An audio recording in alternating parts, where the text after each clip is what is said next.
Do you believe that the dip that we are seeing occasionally would be a good opportunity to buy? Do you believe that this is largely a buy on dips market, or now are we tilting towards a sell on rise market?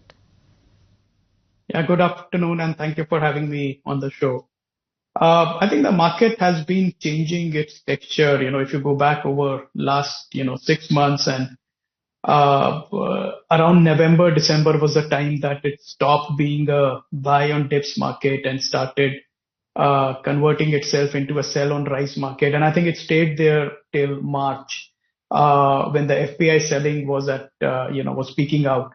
But what we are seeing now is that there is more confidence that the domestic consumption in India that had fallen off the cliff in December quarter is now coming back, driven by lower interest rates, more liquidity in the system, and better consumer sentiment.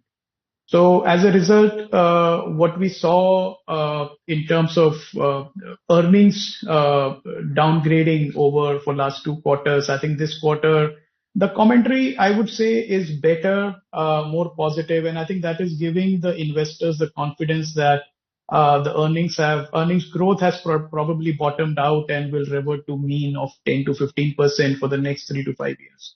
So I think that is the belief with which long-term investors are willing to make their bet in the market. At the same time, there is this overarching fear of geopolitical tensions and something happening at any point of time, which is the reason that domestic investors are not fully in. So I see a dichotomy here, from the last quarter, that the foreign investors are now continuously looking for opportunities in India, whereas the domestic investors are more cautious. My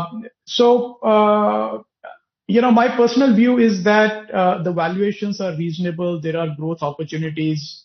There are good growth sectors, that are turning around from cyclical bottoms that will reward investors who are patient and not worried about daily volatility or weekly volatility. At the same time, our advice to investors is, and our own strategy is, to drip the money in the markets, because it is very difficult to call the bottom in this market. So rather than going all in, figure out what you want to invest in and then keep investing in it over the next 2 to 3 months in a systematic manner. So to answer your question, yeah, I would say we are definitely looking at this as a buy on dip market rather than a sell on rise market.